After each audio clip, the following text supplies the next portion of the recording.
Bonjour à tous et bienvenue dans cette nouvelle Vendée en direct. Alors nous allons poursuivre la semaine avec un projet plutôt original et solidaire. On va vous expliquer tout ça, je vais vous donner quelques chiffres pour commencer.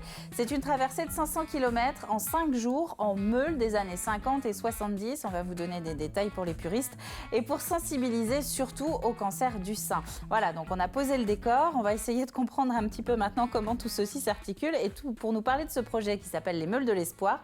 Je reçois Christophe Vallée. Bonjour Christophe. Bonjour. Et Adrien Arnoux, votre voisin. Bonjour Adrien. Bonjour. Donc Christophe, vous êtes président des Meules de l'Espoir et à côté de vous, Adrien, vous êtes vice-président donc, des Meules de l'Espoir. C'est quoi ce projet très exactement ? Pour tout commencer, en fait, on a fait une réunion ensemble, on s'est dit pourquoi pas tenter d'aider les gens dans la guérison.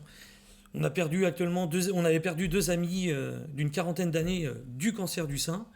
Et on s'est dit pourquoi pas se mobiliser pour aider, soit en faisant de la prévention, ou soit en essayant d'aider les gens en communiquant sur la Ligue contre le cancer du sein. Mais alors, si je comprends bien, ça veut dire que votre projet des Meules de l'Espoir part de l'idée de sensibiliser au cancer plutôt que de l'originalité du déplacement. Là, on parle d'abord solidarité avant loisir finalement, enfin avant Strali. Tout à fait. C'est une chose essentielle pour nous. Oui, le but c'est vraiment d'aider les gens en faisant de la prévention, d'aider les gens comme sur le dépistage, sur... Essayer un peu de dédiaboliser aussi. Oui, voilà, tout à fait. Aujourd'hui, c'est très compliqué pour des jeunes d'aller voir les associations pour des aides sur le cancer du sein. Et alors, d'où vient cette idée de monter sur des meules pour faire ce trajet ? Alors, Adrien, vous étiez un adepte de la meule, c'est ça ? Alors, passionné déjà. C'est carrément vrai que... passionné, oui, pardon. Oui, quand même. Non, c'est vrai que moi, j'ai eu la chance, mon grand-père en avait une... j'ai habité en ferme, et c'était un outil de travail pour lui, puisqu'il allait dans le champ avec sa meule. Donc, il avait une AU65 de 1961 que j'ai pu récupérer, que j'ai eu envie de remettre en état de fonctionnement. Et puis, c'est comme ça qu'est venue l'idée un petit peu. J'ai dit, pourquoi pas s'en servir pour une bonne cause. Et alors vous, Christophe, c'est la même chose ? Il y avait une passion de la meule Exactement. Mon oncle avait cette mobilette-là aussi. Donc moi, je partirai avec une meule de 1959. Donc elle a actuellement 62 ans. Bien réparée et prête pour faire les 500 km qui vous attendent. Bon, alors, vous y connaissez forcément mieux que moi en mécanique. Des pièces de collection, je pense qu'on peut dire quand c'est à cet âge-là. Ça peut rouler autant, ça doit demander beaucoup de préparation en amont et de changement de pièces, non ? Pour ma part, moi j'ai déjà effectué 1000 km avec cette mobilette. J'ai un mécano qui me suit actuellement pour toujours pallier aux soucis. Avec, bien sûr, il ne faudra pas amener les machines... Au-delà de leur limite. Ouais, au-delà de leur limite.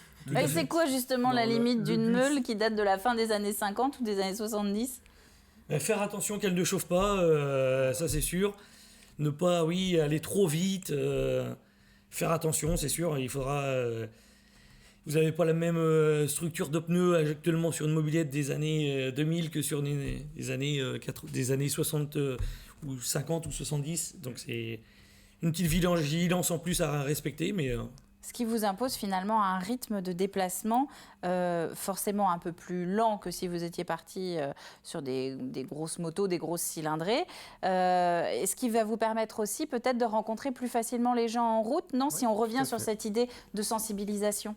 Oui, tout à fait. Après, on a prévu de faire 5 étapes sur notre trajet.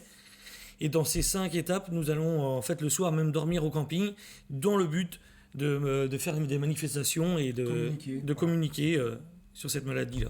Bon, alors votre engagement, on le sent qu'il est pas du tout uniquement dans un but de communication, que ça part vraiment à l'origine de liens amicaux ou familiaux. Je suppose que du coup, ça n'a pas laissé la Ligue contre le cancer totalement indifférente. Elle est impliquée dans l'histoire. Tout à fait. Bien sûr, ouais. Comment ils vous aident ? Alors aujourd'hui, on a une relation avec eux qui est très chaleureuse parce que ils nous conseillent, on leur donne des solutions aussi, au peu. Alors bien sûr, les meules, on va essayer de récolter le maximum de dons pour pallier à la recherche sur le cancer du sein, mais pas essentiellement. Aussi, la Ligue contre le cancer du sein nous a proposé dernièrement de collecter des prothèses capillaires, des foulards, des accessoires pour aider les gens en fait à essayer de s'en sortir, quoi. Le but, c'est vraiment d'aider les gens pour moi, de faire de la prévention puis de les aider, quoi. Parce que c'est vraiment difficile pour eux de vivre cette maladie, je pense. Il va pas falloir trop charger les meules non plus, sinon vous allez ralentir. Mais dites-nous un petit peu, parce que c'est vrai qu'on n'a pas précisé aux téléspectateurs quel était votre parcours. Parce qu'on dit 500 km en 5 jours, mais vous allez où ?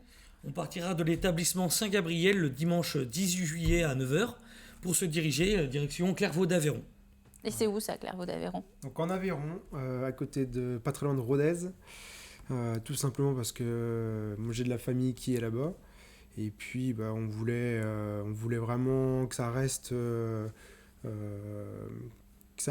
en famille et puis se retrouver avec des moments forts à partager donc tout le long du périple. Et vos étapes alors, on disait 5 étapes, ça va être à quel endroit ? Alors la première sera sur Montcoutan, là, exactement du côté de Pescalis.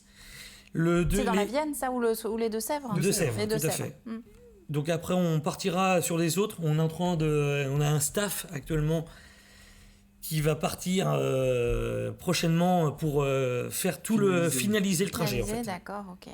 Ah oui, puis pour voir les prochaines étapes. Il nous reste quelques secondes. Je crois qu'on peut vous aider si on a envie de vous donner un coup de pouce. Exactement. Et tout à fait. Alors, vous pouvez nous retrouver sur le lien Facebook Les Meules de l'Espoir.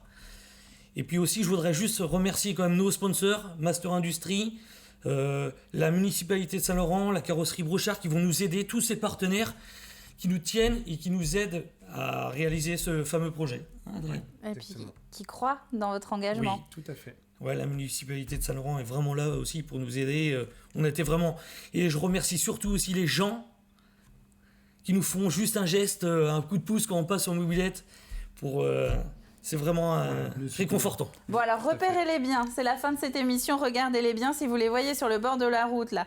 Christophe et Adrien en meule bleue avec des t-shirts blancs. Eh bien, ce sera le projet dont vous aurez entendu parler sur TV Vendée. Faites-leur le petit geste comme ça, ils seront contents. Merci messieurs d'être venus. C'est très gentil d'avoir présenté et proposé votre projet. Donc, les Meules de l'Espoir, départ mi-juillet du côté de Saint-Gab, à Saint-Laurent-sur-Sèvre. Merci, c'est la fin de cette nouvelle Vendée en direct. On se retrouve demain pour une nouvelle découverte dans le département. À demain.